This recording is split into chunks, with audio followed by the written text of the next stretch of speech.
Hi, this is Catherine, and welcome to A Grief Journey. So, if you want to find out why I think guilt, blame, and shame have anything to do with dogma, stay tuned.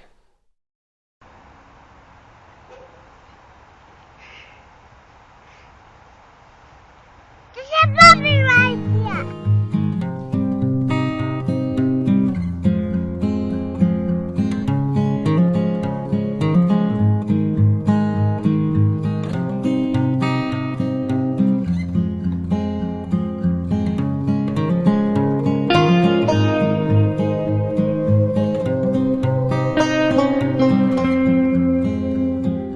Okay, so today I want to start with talking about the shoulda, woulda, coulda thought process and how this so often and easily leads to guilt, blame, and shame. And before I really dig into this, I want to be really clear.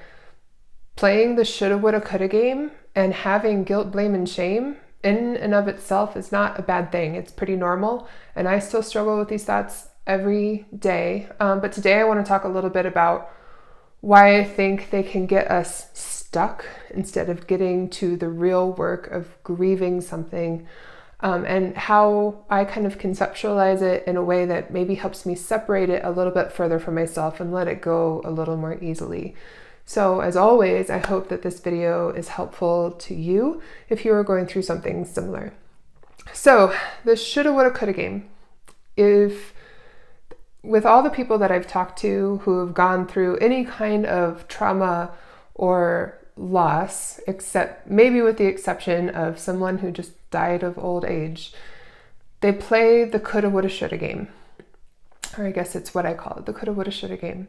I have seen this all the way from things where, there's direct blame being put out, such as like in a divorce, or if someone's been abused either by a parent or by a significant other of some sort, someone who lost a child. I think this is a very profound thing, but I even see it in something as innocent or simple as being rear-ended at a stoplight. You're stopped in traffic at a stoplight and someone comes and just rear-ends you. People still play the coulda, woulda, shoulda game. What did I do wrong? What could I have done differently? What if, and all of these other things with something like that. So, because I love analogies, the analogy I'm going to keep referring to today is wearing a seatbelt. So a seatbelt, putting it on before you drive, is definitely going to reduce your risk of serious injury or dying if you get in a car accident. So seatbelts, good idea, but they don't prevent serious injury or death if you get into a car accident just because you're wearing a seatbelt. They're not a guarantee. And I think we all kind of know that to some degree. But I think in our world, and why I think this coulda, woulda, shoulda game can be kind of dogmatic, is because we seem to have this dogma in our world that there's this formula you can follow in life. And if you follow it, everything will be fine. Your loved ones will be safe and healthy and live a good long life, and you will be happy and financially secure. And of course, there are things you can do that increase the chances of all of those things happening. But we do seem to live under the impression that we are in control when we're really not. And so I think we go to coulda, woulda, shoulda because we still want to feel like we're in control, even though we aren't.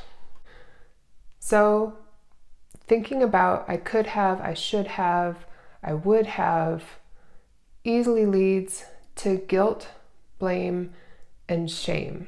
And that is because in my mind, with my perspective, we think I coulda, woulda, shoulda because we're trying to figure out where we didn't follow that formula just right. And again, even if you put on your seatbelt, you could still get in a car accident. You could still get very hurt. So we play coulda, woulda, shoulda, and that leads to guilt, blame, and shame because we want to figure out who didn't follow the formula correctly. Was it me? Was it you? Was it this other person who didn't follow the formula correctly? That's why this happened. And I really believe that we seek that out because we're trying to seek a sense of control. The formula works. The formula still fits. And if we continue to follow the formula, keep everybody in check with the formula a little bit better, we can prevent other disasters from happening in the future. There are also situations I know that people are in where this isn't just happening in their own heads. Someone is actually blaming them or pointing out where they went wrong. Divorce is a really common thing that comes to mind. I'm going to bring up my sister-in-law's situation a little bit here. She is the best sister-in-law a woman could ever ask for. I love her so much, and she's an amazing human being. And many years ago, she got divorced. Her husband was cheating on her. And if you can believe it, the church that they went to blamed her directly for not being a good enough wife. If she had been a good enough wife, if she had done the right things, if she had followed the formula of a wife the way she was supposed to, her husband never would have strayed. So she got this very direct message that it was her fault because she didn't follow the formula correctly, which is a horrible place to be. Also people who are in abusive situations, if they're a child, if they're an adult and it's a significant other, they're getting a lot of messages that it's their fault. You weren't a good enough kid. You weren't a good enough partner. This is why I'm abusing you. And as a parent who lost a child, which is my situation and my husband's situation, we haven't been directly blamed for her death by anyone, but there's definitely this undercurrent in society that, our job as a parent is to protect our kids. And that's true. That's a big part of our job. But it does feel like we failed at the most important job we have ever had because she died. And that's a really painful, awful place to be. And my husband and I find ourselves back there so often, blaming ourselves for failing at our job, for failing our daughter, and both our daughters, because we're all going through this huge loss. And my husband especially, I think in our society we put a lot of pressure on the men to be the protectors of the family. And so he even more so felt like he failed at his job, at his mission, because Kaya died. So he's been putting a lot of shame and guilt onto himself, which makes it very hard to function and recover. So again, we're cycling through feelings of guilt, blame, and shame on a regular basis, even though we realize, it is what it is and it's not necessarily helpful. And it's not a bad thing to feel guilt, blame, or shame in a loss like this. It's a completely understandable thing. But I do think we can get stuck here. If you watch my video on anger, right below guilt, blame, and shame is a lot of anger. And if we start to feel guilty or shameful, we can feel angry at ourselves. If we are blaming others, we can feel angry at them, and that anger is cathartic. It takes all the other things away. We can just target the person who did it wrong and have all of our focus be on that and lose sight of what we really need to do is grieve the loss and figure out how to move forward. And so I believe right under the anger of guilt, blame, and shame is fear. Fear that we're not in control. Fear that we did something wrong. Fear that we caused this pain somehow ourselves. And that fear is so uncomfortable that we turn it into anger, because that's a much more comfortable place to be than just in that place of being panicked and terrified all the time. So now I'm going to talk a little bit about how I've seen guilt, blame, and shame affect particularly my husband and I, our relationship with each other, our relationships with ourselves. I want to start by saying if you are interested in this at all, I would really advise checking out an author named Louise Hay. I have really found her work really useful and her wisdom on going through trauma and loss really, really helpful.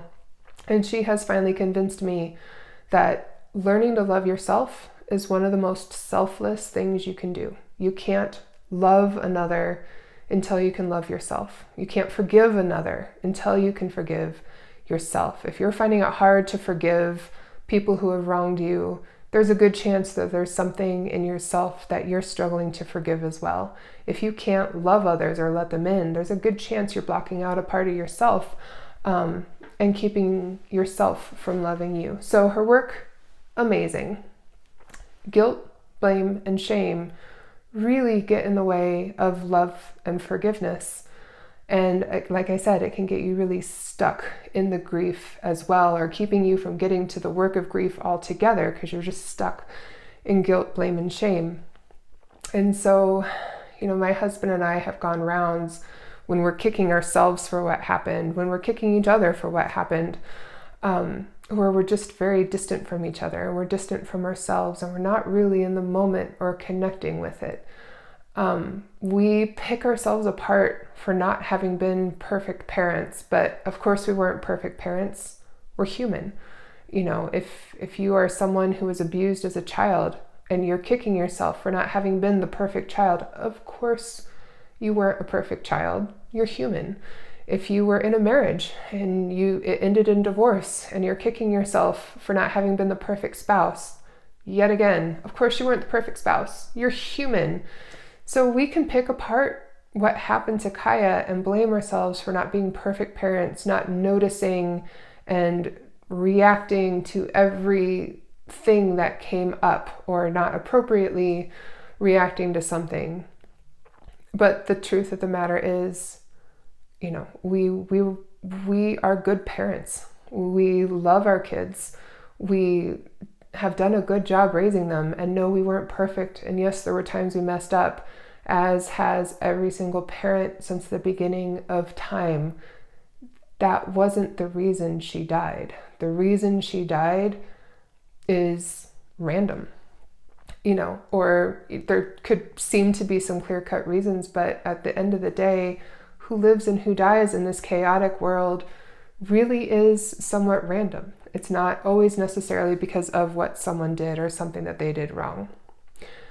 And maybe there is a situation where you really did do something wrong. So back to the buckling your seatbelt analogy. Maybe you got in a car accident and you didn't have your seatbelt buckled in. Okay, but has not buckling in your seatbelt, was that the reason that caused the car accident? Probably not. In fact, very, very doubtful that you got into a car accident because you didn't buckle your seatbelt. So if you get caught up in thinking that you caused the car accident because you didn't buckle your seatbelt, you're going to get nowhere. Versus just being like, okay, next time I'm going to buckle in. I'm going to try to do a little bit better so it's not as bad if this happens again. So at the end of the day, the main reason I believe that the guilt, blame, and shame come from a place of dogma is because I really believe, in a lot of ways, from what I've experienced having those feelings, is because they come from a place where it feels like there's a formula you should follow. There's an established opinion that if we just follow this formula, everything would be fine. And in our world, we have way too many of those messages. You watch some YouTube families and it's like, if you wake up at 5 o'clock every morning and eat this and do this, your kids are going to love you unconditionally, and your house is always going to be beautiful, and you're always going to look young, and everything's going to be great. Here's the formula. We're so desperate for the formula that will make everything okay. I am not there yet, but I really don't want to live the rest of my life according to a formula just so I can make sure everything's okay. So I can keep looking young and thin and have everything work out and be fine for my loved ones. After what just happened, I know that that's not possible, and that's just not true. Again, like the seatbelt. I want to wear a seatbelt. I want to eat my fruit and my vegetables for my health. I want to do things for my daughter that I know are good for her well-being, for sure, but I don't want to do them because I'm following a formula.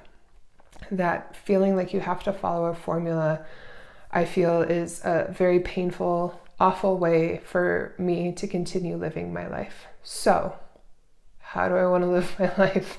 How do I want to deal with these feelings of guilt, blame, and shame? I'm hoping one day to get to a point where my main motivator is acting out of love. And I would say a lot of my motivation is acting out of love. It's just not all there yet, and I very easily get sucked in to those other harder feelings, or feeling like I've got to figure out the formula. I don't want to pretend that, I'm there yet, I'm Zen like Buddha or anything like that. I'm still struggling with this, but I want my decisions in life to be based off of love and not out of fear of what could happen and what's going to go wrong next. So what I want to leave you with is, when I really start to find myself going deeper into the hole of blame and guilt, things I'm trying to recognize and remind myself of to get myself back out of that hole so I can get to the real work of grieving my daughter. So the first I already mentioned, I just try to remind myself, no, I wasn't a perfect parent. I was a very loving parent, very involved parent, very good parent. I wasn't perfect. And anything that I can find that I did wrong as a parent has happened to millions of other kids who lived. And it's not the reason that she's not with us anymore. The next thing I try to remind myself of is this wonderful, I don't know if it's a parable or a true story. It's a Buddhist story about a young monk who goes to an older, wiser monk's home and is like, I really need to understand detachment, the idea of detachment. How can you possibly be detached from something and love it at the same time? So the wiser monk gets out this mug from his cupboard and shows it to the younger monk and says, my nephew made me this mug. Every time I look at this mug, I think of my nephew. I love this mug. I use it every day, and every time I do, it brings me joy. To me, this mug is already broken. So I see every day with this mug as a gift and enjoy it all the more because of that. And why thinking about this parable or story helps me is this monk was not trying to use a formula to protect the mug better. This monk, their sole motivation was just to enjoy the mug as much as they could every chance they got. And that is how I want to live the rest of my life with what I have, with my daughter, with my husband, with my friends, with my neighbors, with the rest of my family. Just every day appreciate being able to have another day with you, because I know that in the chaos of the world, this will eventually come to an end, and that's okay, because my motivation is to enjoy this time. And lastly, if I'm feeling guilt or blame, if I'm feeling guilt, I try to remember the times where I just had perfect moments with Kaya, where we were completely connected and having a great loving moment to remind myself, yes, I was a good mother to her. I love her so much, and she knew that, and she loves me so much. And if I'm blaming, I try to specifically bring out memories of that other person with Kaya and remember times when they were really good to her and really connected with her. And that eases some of that blame and guilt once I start to make sure I remember those good memories more. So I hope this is helpful if you're going through a kind of loss or a trauma and you're feeling those feelings of coulda, woulda, shoulda, and blame and shame and guilt. I hope maybe some things that we went through, no, you're not alone. It's completely understandable to be in those places. I think it's a natural part our brain goes to. We're trying to make as much control as we can out of a completely chaotic world, and we can't. But we so desperately want to. It's completely understandable when we go through difficult times to have those feelings and those thoughts that come up. So know that there's nothing wrong with it. But if you're finding, like I found, that it's not helpful, it's not moving you forward, and you're kind of stuck, hopefully my story a little bit and some things that I use will be able to help you too. So thank you for tuning in. If you found this helpful, please click and subscribe, or if you know someone you think would find this helpful, please feel free to share this video with them too. And no matter where you're at in your life, I hope you have a lot of love and support around you. Until next time.